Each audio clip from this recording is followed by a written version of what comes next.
kirkkaus. Siellä kylmyy illan tuuli, ilopäivän kirkkaus. Meren pellon seutu tuntee, eläminen mietoinen. Historian ote vahva, kulta-ajan menneen. Piispat Paaveli ja Maunu, sotamarski Augustin, ortodoksisten Elina sekä herrat Flemingin.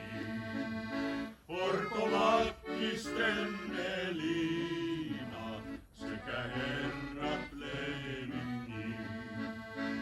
Tämän päivän mietoislainen käsillään ja aivoillaan elantonsa kaukaa hankkii, mutta myöskin pelloiltaan elämään turvallisuutta. Pieni paikkakunta vie huomispäivän jatkuvuutta. Tulevaisuus usko tuo huomispäivän jatkuvuutta.